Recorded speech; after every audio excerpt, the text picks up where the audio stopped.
নমস্কার দাদা, প্রথমেই আপনাকে দুর্নিবার বাংলায় স্বাগত। আজ কত বছর আপনি এই পদে আছেন? বছর মানে আমি কয়েক মাস এই দায়িত্ব দিয়েছি, কাজ করছি। আপনি এই পদে বসার পর থেকে আপনার কী কী অভিজ্ঞতার সম্মুখীন হতে হয়েছে? দেখুন, কোনো দায়িত্ব গ্রহণ করলে অনেক ভালো অভিজ্ঞতা যেমন থাকে, অনেক খারাপ জিনিসও নজরে আসে। দপ্তরটা চালানোর উদ্দেশ্য সবটা ক্যামেরার সামনে বলা যাবে না বা আপনাদের সামনে বলা যাবে না, কিন্তু দুই দপ্তর নিয়ে যে আঙুল নিচের তলায় ব্লকে ব্লকে বিএলআরও অফিসে অফিসে সেটাকে কীভাবে মিনিমাইজ করা যায়, কীভাবে সেটাকে বন্ধ করা যায়, সে নিয়ে একটা কাজ চলছে, সেটা বলতে পারি আমরা। এছাড়া আমাদের জেলা পরিষদের কিছু প্রপার্টি আছে, বিভিন্ন পুকুর আছে, দিঘি আছে, ব্যাংক ফিশারি আছে, বিভিন্ন ল্যান্ড আছে, সেগুলো রক্ষণাবেক্ষণ করা। কোনোটা যদি ভুলভাল রেকর্ড হয়ে থাকে সেটাকে সংশোধন করে জেলা পরিষদের সম্পত্তি জেলা পরিষদের কাছে ফেরত আনা, এবং একই সঙ্গে বেদখল হওয়া থেকে সম্পত্তিগুলোকে রক্ষা করা। আপনি এই কাজ করতে গিয়ে কী কী সমস্যার সম্মুখীন হয়েছেন এতদিনে? দেখুন, সম্মুখীন সমস্যা থাকে, সমস্যাকে ডিঙিয়ে কাজের লক্ষ্যে এগিয়ে যেতে হবে। বেশি কিছু সমস্যার সম্মুখীন হয়েছি তা নয়, এই কাজগুলো করার চেষ্টা করছি। বনসৃজনের ব্যাপারে উদ্যোগ নেওয়া হয়েছে, জুলাই মাসে আমাদের বৃক্ষ বিতরণ হবে, এই লক্ষ্যমাত্রা নিয়ে আমরা কাজ করছি। মে মাস চলছে, আর 2 মাস পরে আপনাকে বললাম, আর এই কাজগুলো করা হচ্ছে। মুদ্রা কথা হচ্ছে যে একটা স্বচ্ছতা এবং একটা মানুষের যে পরিষেবা পাবে দ্রুততার সঙ্গে, যেটা মুখ্যমন্ত্রী আমাদের নেত্রী মমতা বন্দ্যোপাধ্যায় বলেন, সেটাকেই প্রাধান্য দিয়ে কাজ করছে। আপনি ভূমিও কর্মদক্ষ, সেই কর্মদক্ষ থাকাকালীন যে অনেকবার অভিযোগ উঠেছে যে গাছ চুরি করে বিক্রি করা, তার নানা ধরনের মধু যে সংগ্রহ করে যে বেআইনি বিক্রি করা, এই সবগুলো সমস্ত কিছু কীভাবে সমাধানের দিক দেখছেন? দেখুন, সুন্দরবনে মধু জঙ্গল থেকে বেআইনিভাবে নিয়ে এসে বিক্রি করা যে অভিযোগগুলো আছে, এখন প্রকৃতপক্ষে বলতে গেলে সুন্দরবনের বিষয়টা টোটালি নিয়ন্ত্রণ হয় হচ্ছে দক্ষিণ 24 পরগনার ক্যানিং থেকে। এখন আমাদের উত্তর 24 পরগনা সুন্দরবনের পাটটা খুব কম, যদিও মিটিং হলে ডাক পাই আমরা, আমাদের কতগুলো সমস্যাগুলো যেগুলো হয় বলি, এবং এই সমস্যাগুলো নিরসন করার জন্য আমাদেরকে নির্দেশ দেওয়া হয়, দপ্তর থেকে সেগুলো করি। গাছ কাটার ব্যাপারে, বেআইনি গাছ কাটার ব্যাপারে কঠোরতা গ্রহণ করা হয়। ইতিমধ্যে বেশ কয়েকটা জায়গায় বেআইনি গাছ চারা কেটেছে, দ্রুততার সঙ্গে তাদেরকে গ্রেপ্তার করা, আইনানুগ ব্যবস্থা গ্রহণ করা, তাদের বিরুদ্ধে সে কাজগুলো আমরা দায়িত্ব সহকারে করেছি। ফরেস্ট ডিপার্টমেন্টও এই ব্যাপারে আমাদেরকে সহযোগিতা করছে। আপনি যেমনটা বললেন প্রশাসনের দিক থেকে ব্যবস্থা নেওয়া হচ্ছে, তবু কি কোনোভাবে এইসব জিনিসগুলো কি বর্তমানে রোখা যাবে সম্পূর্ণভাবে? দেখুন, সম্পূর্ণভাবে রোখা যাবে কি যাবে না সেটা ভবিষ্যৎ বলবে, কিন্তু এই কাজগুলো যাতে না হয় এবং করলে সেটা যাতে কঠোরভাবে দমন করা যায়, সেই দিকে লক্ষ্যমাত্রা রেখে কাজ করা হচ্ছে, এবং সে ব্যাপারে আমরা অনেকগুলো পদক্ষেপও গ্রহণ করেছি, এবং তাতে মানুষের মধ্যে একটা সদর্থক ভাবনা আমাদের দপ্তর নিয়ে এসেছে।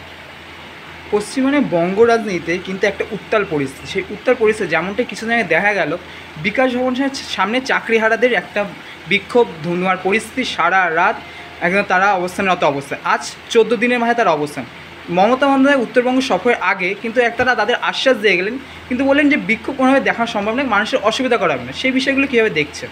দেখুন, আমরা ক্ষমতায় আসার পর থেকেই বিরোধীদের নিরন্তর উৎসব প্রচার যেমন চলছে, তেমনই বিভিন্ন আইনগত জটিলতা তৈরি করে মানুষকে যেমন সমস্যায় ফেলা হচ্ছে, তেমনই সরকারি কাজকে বিভিন্ন বিড়ম্বনার মধ্যে দিয়ে যেতে হচ্ছে। আজকে যে ব্যক্তিরা বা যে দলের উদ্যোগে এত ছেলের চাকরি গেল, সেই দলের দিকে আঙুল না তুলে মুখ্যমন্ত্রী তো বলেছেন ডিসেম্বর পর্যন্ত একটা টাইমও আছে, তার মধ্যে দাঁড়িয়ে আদালতের নির্দেশটা তো মানতে হবে। কিন্তু যারা প্রকৃত শিক্ষক তাদের ব্যাপারে যেন কোনো রকম অসুবিধা না হয়, মুখ্যমন্ত্রী তো দিকে তাকিয়ে কথা বলেছে। বিভিন্ন আইনকে বাঁচিয়ে বিভিন্ন যে পদক্ষেপগুলো নেওয়া হচ্ছে সেগুলো নেওয়া হচ্ছে, তারপরেও কিছু বিক্ষোভ চলছে। এখন গণতান্ত্রিকভাবে অনেকেই অনেক কিছু বলতে পারে, কিন্তু মানুষের কাজটা যাতে হয় এবং এই শিক্ষকদের দ্রুততার সঙ্গে যাতে সমস্যার সমাধান হয়, সেটা মুখ্যমন্ত্রী একটা নির্দিষ্ট লক্ষ্যমাত্রাকে কাজ করছে। বর্তমানে সাধারণ মানুষরা বলছে চাকরি হারাতে যে মিছিল, সেই ধর্না, সেটা কোনোভাবে আর অরাজনৈতিক নেই, নাকি গেরুয়া রঙের ছাপ লেগে গেছে ইতিমধ্যেই। কীভাবে দেখছেন বিষয়টি? আজকে আদালতের মধ্যে একদল আইনজীবী আছে যারা কালো কোটটা পরে ঢোকে, কিন্তু কালো কোটটা আদালত থেকে বেরিয়ে কেউ লাল জামা পরে, কেউ গেরুয়া জামা পরে। এখন লাল আর গেরুয়া তো এখন পশ্চিমবাংলায় একসঙ্গে হয়ে গেছে, এবং লাল গেরুয়ার যে মানুষকে বিড়ম্বনার কাজ, সরকারকে বিড়ম্বনার কাজ, সেটা তারা করছে। এবং কীভাবে বিভ্রান্তি আনা যায়, সেই জন্য কীভাবে রাজনৈতিক ফায়দা লোটা যায়, তার জন্য যত চিন্তা মানে নেতিবাচক হোক আর ইতিবাচক হোক চিন্তাভাবনা তারা করে। এবং পশ্চিমবাংলায় ইতিবাচক কাজ সরকার করছে, তাদের কাজ হচ্ছে নেতিবাচক কাজ করে বিড়ম্বনা তৈরি করা। বর্তমানে সুপ্রিম কোর্টের নির্দেশে রাজ্য সরকার 25% দিয়ে ফেরত দিতে হবে, সেই বিষয়টা কীভাবে দেখছেন? দেখুন, এটা তো সরকারের যারা এতে আছেন তারা নিশ্চয়ই ব্যাপারটা ভাবছেন। এই ব্যাপারটা এই মুহূর্তে এই ব্যাপারটা নিয়ে আমার বলার মতো কিছু নেই। নিশ্চয়ই একটা বিষয়ে সামনে আসবে, নিশ্চয়ই এর সমাধান করার জন্য তারা প্রচেষ্টা নেবে। বর্তমানে দেখা যাচ্ছে দিনের পর দিন পাক গুপ্তচর কিন্তু ইতিমধ্যে ধরা পড়ছে সারা দেশ জুড়ে।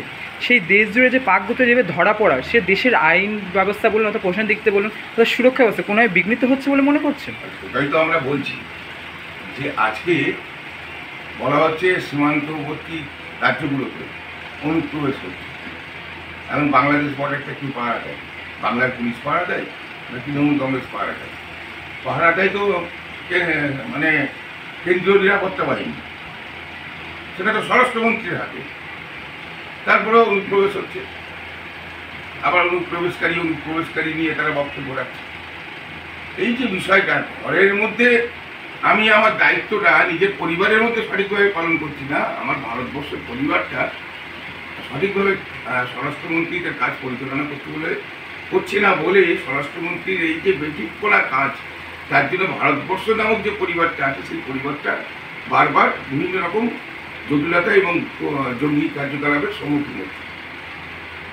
কিন্তু এদের তো কাজ হচ্ছে যে রাজনীতি করা, এদের কাজ হচ্ছে রাজনৈতিক ফায়দা লোটা, সেই কাজটাই বর্তমানে যেটা দেখা যাচ্ছে যে অপারেশন সিঁদুর, সেই সিঁদুর কিন্তু ইতিমধ্যেই কিন্তু দেখা যাচ্ছে যে চালু আছে, কিন্তু বলা হচ্ছে নাকি অপর পক্ষ থেকে কোনো রকম পদক্ষেপে তবেই কিন্তু এই পদক্ষেপ নেওয়া হবে। কিন্তু এই নিয়ে নাকি একটা জল্পনা তৈরি হচ্ছে যে সাধারণ মানুষ বারবার বলছে যে যুদ্ধ হোক, কিন্তু এই বন্ধ বিরতিটা কেন? দেখুন, আমি বলবো যে ভারতবর্ষের উপরে যদি কোনো বহিরাগত শক্তি আক্রমণ করে, আমরা প্রত্যেকটা ভারতবাসী বুকের রক্ত দিয়ে তা আটকাবো। আমরা আমাদের জওয়ানদের, যারা আমাদের নিরাপত্তা দেয় সীমান্তে, যারা দেশকে রক্ষা করার জন্য প্রাণ দেয়, তাদেরকে আমরা স্যালুট জানাই, আমরা শ্রদ্ধা জানাই প্রতিটা মুহূর্তে। তাদের প্রতি ভারতবর্ষের সকল মানুষ কৃতজ্ঞ, আমরা সকলে কৃতজ্ঞ। এখন ঘটনা হচ্ছে যে বললাম না, রাজনৈতিক ফয়দালো, সেই ফয়দালোটার কাজটুকু ছাড়া ভারতবর্ষের মানুষের জন্য কোনো সদর্থক ভূমিকা এই কেন্দ্রীয় সরকারের বিগত 10 বছরেও আমরা দেখিনি, এই টার্মেও আমরা দেখছি না। তার যন্ত্রণাটা ভারতবর্ষের মানুষ ভোগ করছে। যে কিছুদিন আগে মুর্শিদাবাদ মালদায় যে একটা অহিংস পরিস্থিতি তৈরি হয়েছিল, সে পরিস্থিতি হিন্দুদের বাড়ি জ্বালিয়েছে, এই বিষয়টি কোনোভাবে কি সমর্থনযোগ্য বলে মনে করছেন আপনি? দেখুন, আমরা যতদূর জানি বাংলার প্রশাসন সেটাকে ধরে ধরে চিহ্নিত করেছে যে অন্য রাজ্য থেকে বহিরাগত রয়েছে এই ঘটনাগুলো। এগুলো পরিকল্পিতভাবে করা হচ্ছে এই জন্য যে বাংলায় যাতে বিড়ম্বনা তৈরি হয়, বাংলায় যাতে উত্তেজনা তৈরি হয়, বাংলার মানুষের যাতে রক্ত ঝরে, আর সেই রক্ত ঝরাকে নিয়েই বিজেপির সিপিএমের রাজনৈতিক ফায়দাটা হতো। এখানে মালদা মুর্শিদাবাদের যে বিষয়টা, এটা একটা গভীর চক্রান্তের বিষয়, এবং সেই চক্রান্তকে রোধ করার জন্য তৃণমূল কংগ্রেসের সরকার এখনও সেই কাজটা করে যাচ্ছে, এবং তাদেরকে শনাক্ত করা, তাদেরকে শনাক্ত করে তাদের শাস্তির ব্যবস্থা করা, সেটা নিরন্তরভাবে এই সরকারের প্রশাসন করছে। এবং এটা বলতে পারি, যারা এই ঘটনাগুলো ঘটিয়েছিল, যে অপদার্থগুলো, যে মানে সমাজবিরোধীরা, তাদেরকে আমরা ধিক্কার জানাই, এবং তাদের শাস্তির জন্য যে যে ব্যবস্থা গ্রহণ করা দরকার সেই ব্যবস্থা গ্রহণ মুখ্যমন্ত্রীর উদ্যোগে চলছে। আগামী দিনে নিশ্চয়ই তাদের চিহ্নিত করে শাস্তি দেওয়া যাবে। পেহেলগাঁওর যে ঘটনা আর মুর্শিদাবাদের যে ঘটনা, সেই ঘটনা নাকি সম্পূর্ণ সমান বলে মন্তব্য করেছেন সুকান্ত মজুমদার, সেই বিষয়টি কীভাবে বলছে? পাগলের গোলা, শুভেন্দু অধিকারী ভুলভাল বকছে, এখন সুকান্ত মজুমদারের তো মানে ভেসে থাকতে হবে বাতাসে, তার জন্য তাকেও কিছু ভুল বকতে হবে। এই ভুল বকছে, কে কত ভুল বকতে পারে? শুভেন্দু অধিকারী বেশি ভুল বকতে পারে না সুকান্ত মজুমদার বেশি ভুল বকতে পারে, বা ভুল বলতে পারে, বা অন্যান্য বিজেপি নেতারা বড় বড় মিথ্যা কথা বলে মানে নিজেদের নামটা বড় করার চেষ্টা, ভেসে থাকার চেষ্টা, এই নিয়ে একটা কম্পিটিশন হচ্ছে। আপনি নিয়ে একটা বিরাটভাবে কম্পিটিশন হচ্ছে বিজেপির মধ্যে। বিজেপি এখানে তো সংগঠন বলে কিছু নেই, মোটামোটা কথা বলে, বড় বড় কথা বলে, চটকদারি কথা বলে নিজেদেরকে ভাসিয়ে রাখা, এবং ওদের মধ্যে নেতা হওয়ার জন্য যে লড়াই আছে আভ্যন্তরীণ, সেই লড়াই তারা মানে জেতার জন্য কে কত ছোট কথা বলতে পারে, কে কত মিথ্যাচার করতে পারে, তার একটা বিজেপির মধ্যে একটা প্রতিযোগিতা চলে। আপনি যেমনটাই বলেন শুভেন্দু অধিকারীর কথা, শুভেন্দু অধিকারী কিন্তু নিজে চাকরিহারাদের যে বিকাশ ভবন অভিযান, সেই বিকাশ ভবন অভিযানে উপস্থিত ছিলেন, তাদেরকে আশ্বস্ত করছেন নাকি তা আপনাকে চালিয়ে যান, এই অভিযান চালিয়ে যান, কিন্তু মমতা বন্দ্যোপাধ্যায় সেখানে দাঁড়িয়ে বলছেন কোনোভাবেই এই বিক্ষোভটা সমর্থনযোগ্য না, মানুষের অসুবিধা করে নাকি এই বিক্ষোভ করা যাবে না, সেইটা কীভাবে দেখছেন? দেখুন, মমতা বন্দ্যোপাধ্যায়ের স্নেহের ছায়ায় মানুষ হয়ে আজকে সুবিধাভোগী রাজনীতি এবং নিজেকে বাঁচানোর স্বার্থে শুভেন্দুকে বিভিন্ন ধরনের কার্যকলাপ আছে, তার থেকে শুভেন্দু নিজেকে বাঁচানোর স্বার্থে আজকে বিজেপিতে যাওয়া। এখন বিজেপি এমন একটা দল, অন্য দল থেকে আসা লোকজনকে বেশি পাত্তা দেয় না। শুভেন্দু অধিকারী এটা জানে, এবং জানার জন্য নিজেকে, আমি কত বড় বিজেপি সেটা দিলীপ ঘোষ বা অন্যান্য আরএসএস বা বিজেপি নেতাদের থেকে, যারা পুরনো নেতা, তাদের থেকে আমি কত বড় বিজেপি হয়েছি সেটা বোঝানোর জন্যই শুভেন্দু অধিকারী এই ধরনের ভুল কথাগুলো কন্টিনিউ বলে চলেছে। আগামী দিনে ও এই ধরনের ভুল কথা আরও আপনারা শুনতে পাবেন, আমরাও দেখতে পাবেন। সামনে বিধানসভার নির্বাচন, সেই বিধানসভা নির্বাচনে কি উপস্থিত মানুষের সামনে থাকার জন্য অর্থাৎ এই প্রকাশ্যে থাকার জন্য কি এই রকমের প্রচার চালিয়ে যাচ্ছে বিজেপি সরকার? বিজেপির এখন সাংগঠনিক বদল হবে। আগামী দিনে বিধানসভায় শুভেন্দু তার অনুগামীদের টিকিট দিতে পারবে কিনা, তার জন্য সে খুব চিন্তিত, এবং বিজেপি দলের মধ্যে তার পজিশন আগামী দিনে কতটা থাকবে সেটা নিয়েও সে চিন্তিত। সেই জন্য ও বিজেপির নেতাদের কাছে, কেন্দ্রীয় নেতাদের কাছে, দেখো আমি খুব বড় বিজেপি, এটা প্রমাণ করার জন্য ও নিজের অস্তিত্ব বাঁচানোর জন্যই এই ধরনের কার্যকলাপ করেছে। সামনে বিধানসভার নির্বাচন, কীভাবে জনসংযোগ বাড়াচ্ছেন আপনার এলাকায়? জনসংযোগ তো আমাদের প্রতি মুহূর্তে আছে। নেত্রী মানুষের জন্য কাজ করছেন, বাংলার উন্নয়নের জন্য কাজ করছেন। দলে প্রতিটা ইঞ্চিতে দলের কর্মীরা আমরা সকলে কাজ করছি। জনসংযোগ আমাদের 24 ঘন্টায় আছে, 24 ঘন্টায় ইনটু 7 ডেজ আছে, এবং 365 দিনই আমরা জনসংযোগ করি। এটা কিছু নেই। বিধানসভা নির্বাচন আসলে কথা ধানে কথা চাল, নিজেকে আবার বুঝতে হবে। আপনি এখান থেকে সাধারণ মানুষের উদ্দেশ্যে কি বার্তা দেবেন? দেখুন, মানুষের কাছে একটাই বার্তা যে বাংলার উন্নয়ন, আপনাদের উন্নয়ন মাননীয় মুখ্যমন্ত্রী দিচ্ছে, তৃণমূল সরকার দিচ্ছে। আপনারা নেত্রীর পাশে থাকুন। আগামী দিনে আরও অনেক বেশি উন্নয়ন, যা আপনারা এখন ভাবতে পারছেন না, সেগুলো পাবেন। ধন্যবাদ।